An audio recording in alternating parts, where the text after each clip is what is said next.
Salut à tous, ici Michael, j'espère que vous allez bien. On se retrouve aujourd'hui pour la suite de la formation consacrée au logiciel Blender. On va attaquer une partie qui est assez solide mais qui est très intéressante. Il s'agit des éclairages dans Blender. Donc dans un premier temps, on va faire une approche basique vu qu'on n'en a jamais parlé. Donc je vais vous présenter aujourd'hui les différents types de lights. On verra ensuite des images HDRI, également comment réaliser un cyclo pour un joli rendu, plein de choses comme ça, les éclairages en 3 points qui est très important. Et quand on aura bien vu les lights avec Eevee pour avoir du temps réel, on passera sur Cycles pour avoir quelque chose d'un petit peu plus réaliste. Et ensuite, on fera tout ce qui est rendu compositing. Donc encore pas mal de choses dans la formation, mais vous inquiétez pas, on a bien avancé quand même. Donc Blender vous permet de gérer les lights de différentes manières. Dans un premier temps, sachez que quand vous ouvrez une scène basique de Blender, vous avez 3 éléments. Vous avez un cube de base, là j'ai remplacé par une sphère. Vous avez une caméra, et vous avez ceci qui est une light. Alors comment je sais que c'est un éclairage, une lampe en fait? En haut à droite, j'ai bien une icône d'ampoule quand je sélectionne. Et également, quand je sélectionne un objet, vous remarquerez que l'Object Data Properties qui est ici, mais il va prendre la forme de l'objet sélectionné. Donc quand j'ai un mesh, vous voyez, je vais avoir des points avec des arêtes. Quand j'ai une caméra, je vais avoir une caméra. Et quand j'ai une light, je vais avoir une ampoule. Et si je clique dessus, j'ai ceci. J'ai tous les paramétrages assignés à ma lampe. On ne va pas tous les voir parce qu'il y en a qui sont un petit peu plus avancés. Aujourd'hui, c'est vraiment quelque chose de basique. Mais sachez que ça se découpe en 3 parties. On a la preview qui est l'aperçu, on a la light qui est les paramétrages de l'éclairage, et on a les shadows qui est les paramétrages de l'ombre. Parce que par défaut, dans un environnement réaliste, à chaque fois qu'il y a un éclairage, il y a forcément une ombre qui est projetée. On peut l'activer ou non, vous allez voir, ça peut être utile des fois pour tricher un petit peu sur des compositions. On a les custom properties qu'on ne va pas voir aujourd'hui. Ok? Donc, comment je peux voir en temps réel mon éclairage? Parce que c'est bien beau de faire un éclairage. À l'époque, on était obligé à chaque fois de faire des rendus, mais maintenant, Blender propose, notamment grâce à Eevee, un aperçu en temps réel qui est relativement bien optimisé pour avoir les éclairages et les projections d'ombre sur nos objets. Donc, par défaut, je suis en Solid Mode, donc uniquement un aperçu des formes. Donc, j'ai pas d'ombre, j'ai pas d'éclairage en temps réel. Je pourrais cliquer ici sur le Viewport Shading, Material Preview Mode, pardon, et si je clique dessus, j'ai quelque chose qui est un petit peu bizarre. J'ai une sorte d'éclairage ambiant, mais si je bouge ma lampe, rien ne se passe. Alors je pourrais indiquer à Blender, parce que là il me fait des paramétrages par défaut, qui sont très bien pour commencer à régler des matériaux ou autres. Je pourrais lui indiquer que je veux utiliser mes lampes de ma scène. Donc pour ça, je peux cliquer sur la petite flèche ici, Shading, et cliquer sur Scene Light. Et là, vous voyez que quand je déplace ma lampe, j'ai bien un éclairage en temps réel, une projection d'ombre qui est réalisée. Mais j'ai toujours cet éclairage ambiant du fond, donc je pourrais le désactiver en cliquant sur Shading et en allant sur Scene World. Et là, du coup, Blender, il va hériter à la fois l'éclairage de ma scène et le world de ma scène. Alors si je décoche le world, c'est quoi? C'est tout simplement, par défaut, vous voyez une image en 360 proposée par Blender qui va éclairer mon environnement. Si je fais Scene World, qu'est-ce qui se passe? Ben, il va hériter les informations qui sont présentes ici, le World Properties. Par défaut, on a un background un petit peu gris, ce qui signifie que si je supprime ma lampe, j'ai pas un environnement noir à 100%. On pourrait se dire, bah, j'ai pas d'éclairage, donc je devrais rien voir. Parce qu'en fait, on a ça. Donc soit je peux mettre la force à 0 pour avoir un environnement noir, soit je le mets directement noir à 100%. Et là, ce serait uniquement les lumières qui pourraient interagir avec l'environnement. Bon, ça c'est encore autre chose, j'en reparlerai plus en détail quand on verra l'HDRI. Bon, sachez que maintenant, avec les paramétrages que j'ai fait ici, ben, en fait, mon Material Preview Mode, il ne sert plus à rien. Parce que si je switch sur le Render Preview, vous voyez, on a exactement la même chose. Donc moi, je vais retourner dans le Material Preview Mode, je vais désactiver ceci, comme ça on a les paramétrages par défaut de Blender. Et ce que je vous conseille à chaque fois, c'est pour vérifier vos lights, d'aller directement dans le Render Preview. Comme ça, je me rapproche le plus possible du rendu final que je vais obtenir. Et il y en a beaucoup qui font l'erreur, qui travaillent dans ce mode-là, qui se disent « Ah ouais, c'est pas mal ». Et quand ils font le rendu, ils s'aperçoivent qu'ils n'ont pas tout à fait la même chose. C'est parce qu'en fait, il faut passer dans le Render Preview. Et là, vous voyez qu'en temps réel, je peux bouger ma lampe, je peux bouger mon objet, et tout va être calculé. Donc ça, c'est vraiment pas mal. Donc maintenant, on va parler un petit peu des paramétrages de la lampe. Je vais cliquer dessus, et je vais aller ici dans l'Object Data Properties. On a 4 types de lights. On a les Point Lights, les Sunlight, les Spotlight et les Area Light. Donc moi, il y en a une parmi ces 4 que je préfère, que j'utilise très souvent, je vous en parlerai, et je vous expliquerai pourquoi. Donc tout d'abord, on a le Point Light. Le Point Light, c'est quoi? C'est tout simplement une lampe qui va éclairer à la fois en haut, en bas, sur le côté, partout en fait, de manière sphérique. Vous voyez, si je me mets ici, elle va éclairer partout autour. Si je me mets là également. Donc si je rajoute, par exemple, un plan et que je le mets au-dessus, et que j'augmente sa taille, vous apercevez qu'il va éclairer à la fois en haut, en bas, sur le côté, partout. Donc c'est pas une lampe qu'on appelle directionnelle, parce qu'elle va projeter partout autour de l'objet. Donc ça peut être utile pour éclairer facilement certaines pièces pour avoir une sorte d'éclairage ambiant, pour simuler une ampoule, parce qu'une ampoule, globalement, ça éclaire quasiment, on va dire quasiment, de manière homogène tout autour. C'est pas tout à fait vrai, mais ça permet un petit peu de simuler cet effet-là. Donc voilà, on peut utiliser de différentes méthodes. On a différents paramétrages. Le premier, c'est la color. Donc ça, vous l'aurez deviné, ça permet de changer la couleur de ma lampe. Donc la plupart du temps, moi, ce que j'aime bien faire, c'est les éclairages à l'intérieur, le faire tendre un tout petit peu vers le bleuté, ce côté froid, et les éclairages extérieurs un tout petit peu vers le jaune, pour réchauffer un petit peu les couleurs. Donc ça, c'est ce que j'utilise personnellement. C'est pas obligatoire, c'est pas utilisé, c'est pas une convention, vous faites vraiment comme vous voulez. On a ensuite le power en watts, qui est l'intensité de ma light. Donc si je mets 10, vous voyez qu'on n'a pas grand chose en éclairage, il faudrait que je la rapproche d'un objet pour avoir un tout petit éclairage. Vous voyez, 10 c'est même pas suffisant, 50, voilà, on commence à voir quelque chose. Donc par défaut, je pense que j'avais mis à 500, c'est pas mal, ça permet d'avoir un premier éclairage, mais des fois en fonction de la taille de votre scène, vous allez devoir, n'hésitez pas à passer à des 5000 ou autres, en fonction de ce que vous voulez faire. On a ensuite différents paramétrages qui sont la diffuse, le spécular et le volume. Alors ça c'est important et du coup, c'est pour ça que je fais cette vidéo à ce moment-là, parce que tout ce qui est spécular et diffuse, normalement, vous commencez à comprendre. On l'a vu dans les matériaux. Je vous dis peut-être, les trucs de matériaux, qu'est-ce que ça fait là? Mais ça permet tout simplement d'indiquer à Blender qu'on peut influencer de certaines manières l'environnement en fonction de la lampe. Donc le diffuse, c'est l'intensité de diffusion de la lumière. Je vais vous montrer après, ce sera plus simple. Le spécular, ça va être des reflets. Et le volume, c'est dans tout ce qui est volumétrique, donc brouillard, poussière et tout. On ne le verra pas aujourd'hui. Donc la diffuse, ça va faire quoi? Si j'enlève la diffuse, si je la mets à 0, vous voyez qu'on a ceci. Ma lampe n'émet plus de lumière, voilà, et donc ne projette plus d'ombre par la même occasion, sauf si je me mets comme ça sur le côté. On ne le voit pas par défaut. En fait, elle projette une ombre, mais on ne le voit pas vraiment. Je pourrais désactiver l'ombre ici pour l'enlever directement. Et par défaut, on ne le voit pas. Pourquoi? Parce que Blender va dire, ok, ma lampe ne projette plus de lumière, malgré tout, vu que le spécular est à 100%, je vais avoir des reflets. Donc vous voyez, j'ai bien un reflet qui est en bas sur mon sol, et sur ma sphère quand je déplace ma lampe. Donc ça peut être utile des fois. Et je peux également faire l'inverse. Je peux dire à Blender, je veux que tu me projettes de la lumière, mais je ne veux pas de reflet sur cette lampe. Ça également, ça peut être utile des fois quand on rajoute une lampe pour éclairer une certaine partie d'une pièce par exemple, mais quand on ne veut pas pour autant que lors du rendu final, on ait le reflet de celle-ci, on va le désactiver. Donc ça peut être pas mal, et volume, c'est pour tout ce qui est volumétrique. D'accord? Donc vous pouvez choisir, jouer un petit peu sur les intensités pour avoir vraiment quelque chose de propre. Donc là, je passe un petit peu de temps, mais vous allez voir que les paramètres sont communs entre les différents types de light, donc ça va aller assez vite pour le reste. On a ensuite le rayon. Alors le rayon, c'est quelque chose qui est assez facile à comprendre visuellement, mais qui va avoir une incidence assez bizarre sur notre environnement de différentes manières. Le rayon, c'est tout simplement la taille de mon émetteur de base.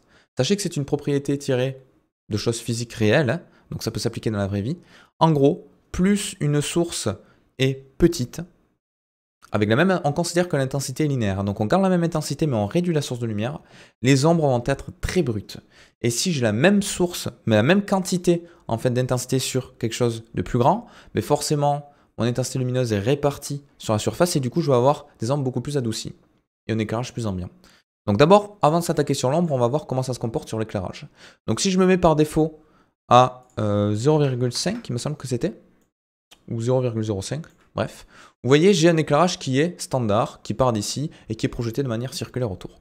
Maintenant, qu'est-ce qui se passe si ceci, je l'augmente et que je le mets par exemple à 17 mètres? Vous voyez, j'ai un éclairage beaucoup plus faible. Pourquoi? Parce que je vais répartir mes 500 watts sur une surface beaucoup plus élevée. Donc il faudrait qu'en fait je multiplie ceci par exemple par 15, vu qu'on a augmenté de 15, non, on a augmenté de 30, pour avoir à peu près la même intensité d'éclairage. D'accord? Donc je vais faire des CTRL Z et maintenant on va s'intéresser à autre chose qui est l'ombre.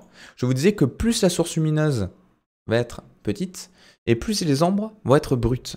Par exemple, si je me mets ici un rayon à 0,5, vous voyez que l'ombre dans un premier temps est brute et petit à petit s'adoucit. Donc ça c'est très bien, c'est assez réaliste. Si je mets le rayon à 0, j'ai une ombre brute quasiment à 100%. Et au contraire, si j'augmente que je mets un rayon de 5, vous voyez que j'ai une ombre beaucoup plus étalée. Mais pourquoi? Parce que ma source lumineuse est beaucoup plus grande et du coup, il faudrait que j'éloigne un petit peu mon objet pour avoir des rayons lumineux corrects. Donc ça, c'est à vous de faire les réglages. C'est assez difficile dans un premier temps, je vous avoue. On n'y touche pas toujours. La plupart du temps, les paramétrages de base permettent d'obtenir quelque chose d'assez bien, mais on peut être amené à changer les paramétrages, donc je préfère vous les présenter. On a ensuite le custom distance. Donc ça, c'est une notion qui est assez difficile à comprendre, notamment la différence entre le power et le custom distance. On pourrait se dire, plus je baisse mon intensité et plus du coup la distance d'éclairage va réduire, c'est vrai.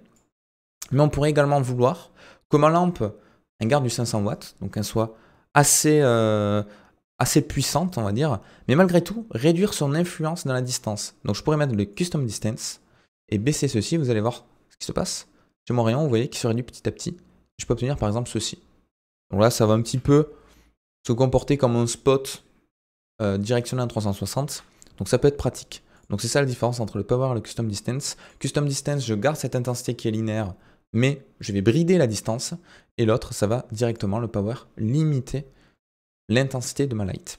Et ensuite, j'ai Shadow. Je peux activer ou désactiver. J'ai même des paramétrages d'ombre ici, bon, qu'on ne va pas voir aujourd'hui parce que c'est un petit peu plus poussé. Mais sachez que ça existe et vous pouvez trafiquer dedans. Mais on peut activer ou désactiver la light. Ça peut être utile si je veux éclairer une partie d'un objet sans pour autant projeter une ombre. On le verra notamment quand on fera l'éclairage en 3 points. Désactiver certaines choses. Donc voilà. Donc sachez qu'il y a possibilité dans Blender de switcher d'un type de light à l'autre directement en cliquant ici, il va me le convertir. Il y a un petit défaut. Je vais cliquer sur Son. Oui, on a ça. Alors au passage, Point, j'ai oublié de le dire, mais uniquement le changement de position va influencer mon éclairage parce que ce n'est pas un éclairage directionnel, j'insiste. Si je fais une rotation, ça ne change rien du tout. Si je fais un changement d'échelle, ça change également rien du tout. Ok? Donc ça j'insiste parce que ça va changer en fonction des types de light. On a le Sun. Si je clique dessus, on a ceci. Par défaut, c'est pas top. Pourquoi? Parce que le Blender, automatiquement, il va convertir toutes ces valeurs-là sur l'autre type de light, mais il ne le fait pas correctement. Là, on est en watts, en power, alors que quand je vais dans le Sun, il me fait un copier-coller de ces 500 dans la force ici. Alors 500 en force pour un Sun, c'est beaucoup trop élevé. En principe, on est plus sur du 5, vous voyez? Donc moi, je vous conseille la plupart du temps, plutôt que passer d'une conversion à l'autre, vous pouvez rajouter directement un autre type de light, de type Sun, et vous voyez, là j'ai quelque chose qui est correct. Donc on a les mêmes paramétrages, on a les couleurs, on a l'intensité. Cette fois-ci, c'est pas du watt, c'est un facteur. On a le diffuse spéculaire, volume. On a l'angle qui va se comporter un petit peu comme la taille de tout à l'heure. Vous allez voir que ça va étaler plus ou moins nos ombres. Mais là, ce qui est important de comprendre, c'est que une fois de plus, le déplacement cette fois-ci ne va pas influencer. Tout à l'heure, donc quand je dis une fois de plus, c'est parce que chaque light va avoir des propriétés différentes. Tout à l'heure, le point light, quand je l'ai déplacé, ça déplaçait ma source lumineuse. Là, mon soleil, ça fait rien de le déplacer. Pourquoi? Parce que Blender, en fait, il va projeter uniquement suivant un angle. Donc cet angle, je peux le changer soit avec une rotation avec R, soit en cliquant ici, vous voyez, et déplacer, comme ceci, mon rayon lumineux. Donc je peux le mettre comme ça. Et là, vous voyez, j'ai bien un changement d'orientation. Donc mes ombres vont être projetées d'une manière différente. Donc par exemple, voilà, comme ceci. Au passage, quand vous faites une rotation qui est beaucoup trop élevée, au bout d'un moment, il va simuler un petit peu comme si le soleil se couchait, entre guillemets, on peut dire ça. Bon, en fait, il va éclairer dessous, ouais. Mais voilà, on peut obtenir quelque chose de plus ou moins intense en fonction de l'orientation du soleil. Donc ça, c'est pas mal. Mais ce qui va être surtout très utile, c'est pour la projection des ombres. Donc je peux mettre comme ça, augmenter un petit peu l'intensité à 5. Voilà, comme ça, j'ai un bel éclairage. Comme je vous disais, l'angle, ça permet d'avoir quelque chose de plus ou moins souple. Vous voyez, si je me mets quelque chose de plus élevé, on a quelque chose de plus étalé. Donc ça, vous pouvez le gérer également. La couleur, comme je disais, toujours la diffuse et le spécular qui fonctionne. Et là, vous voyez que si je change avec G ma position, ça ne change rien du tout. Pareil pour l'échelle, ça ne va rien me changer. Du moins, à la limite du raisonnable. Si je mets une échelle voilà, en négatif, ben forcément mon soleil ben il change d'orientation, du coup ça ne va plus fonctionner. Mais ça ne doit pas influencer mon éclairage. Donc uniquement la rotation pour le Sun. Parce qu'en fait Blender il va simuler plein de rayons lumineux parallèles à celui-ci, peu importe la position. En fait cette position-là elle est arbitraire. Hein. Je pourrais la mettre tout en haut ici, ça ne changerait rien du tout. C'est uniquement une orientation, 1 degré. Et pareil, on peut activer ou désactiver les shadows. Donc je vais supprimer ceci. On va passer maintenant sur le Spotlight, qui est un petit peu particulier parce qu'il y a beaucoup plus de paramétrage. Alors lui, pour le coup, à la fois l'échelle, la rotation et la position vont influencer. Donc elle est un petit peu plus complexe. Le Power, je vais le mettre à 500, parce que par défaut, c'est peut-être pas assez élevé. Et vous voyez qu'on a ceci. Ça paraît assez simple à comprendre. C'est un spot lumineux. Donc je peux le déplacer. Je peux faire une rotation, par exemple, comme ceci. Vous voyez que de suite, on a un effet qui peut être vraiment sympa pour éclairer, pour faire un éclairage de théâtre ou autre. Ça peut donner vraiment quelque chose de réaliste. On a toujours la diffuse, le spéculaire, le volume, ça ne change pas. On a le radius. Donc ce rayon se comporte comme les autres lampes. Faut pas confondre ce rayon-là avec le rayon du spot qui est présent ici. Je pourrais faire un changement d'échelle, vous voyez, que visuellement ça change des choses, mais notre vue 3D, ça n'a pas l'air de changer grand-chose. C'est tout à fait normal, parce que si vous voulez changer la forme de ce cône de projection, c'est tout simplement le spot shape. Donc on a la size, vous voyez, là, on pourrait le confondre avec le radius, c'est pour ça que je vous ai dit que c'était un petit peu différent. C'est tout simplement la taille de mon spot.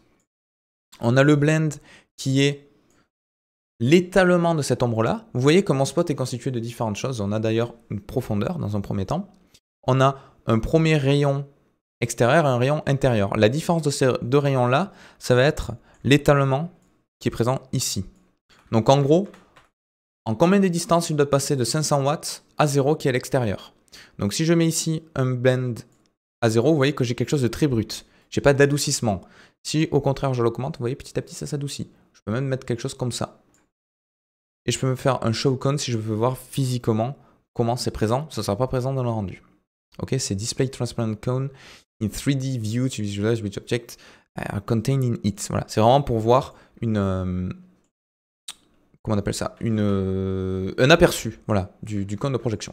Donc c'est à peu près tout pour ceci. Sachez que voilà, on peut faire facilement des rotations.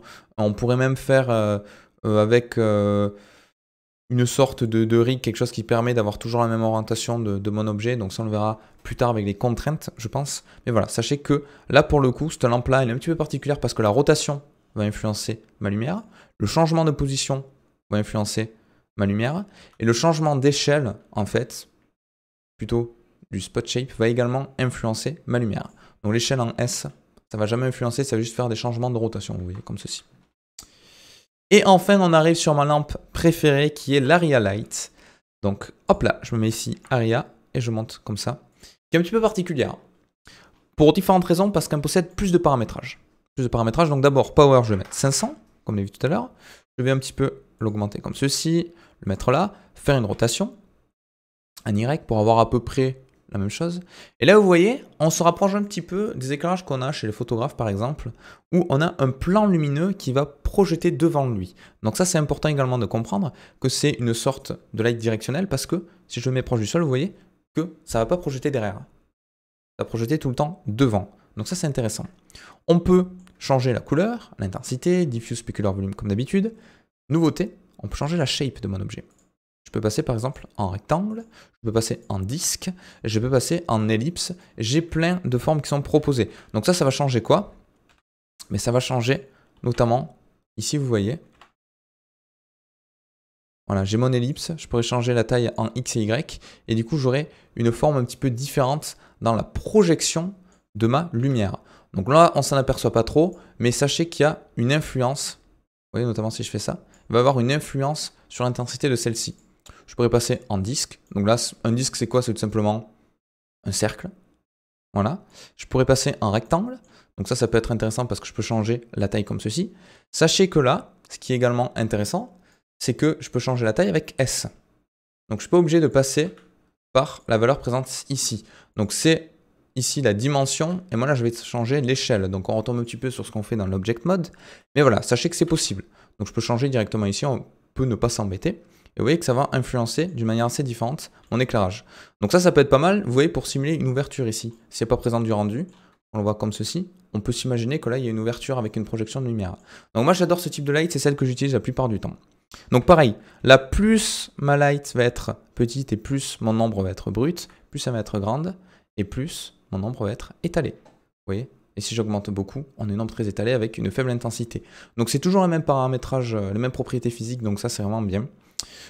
Pour le coup, celle-ci, changement de position, ça va affecter mon environnement. Changement de taille également. Et changement de rotation aussi. Donc c'est pour ça qu'elle est intéressante. La plupart du temps, c'est celle qu'on utilise parce que c'est celle qui possède le plus de paramétrage. Sauf cas particulier, on peut utiliser un spot. Cas particulier, on peut utiliser un sun pour éclairer l'extérieur. Ou une projection de lumière venant de l'extérieur. Ou un point light pour faire une sorte d'éclairage ambiant. Donc voilà. Et comme d'habitude, shadow qu'on peut activer ou désactiver. Donc c'est à peu près tout, on a fait le tour des éclairages. Donc n'hésitez pas à me poser des questions si vous en avez sur Discord. Les commentaires, c'est assez difficile, des fois j'ai pas les notifications YouTube. Sur Discord, vous êtes sûr que quelqu'un vous répond assez rapidement. Donc vous pouvez le rejoindre, il est dans la description. Et sur ce, je vous dis à très vite pour la suite de la formation. Ciao, ciao.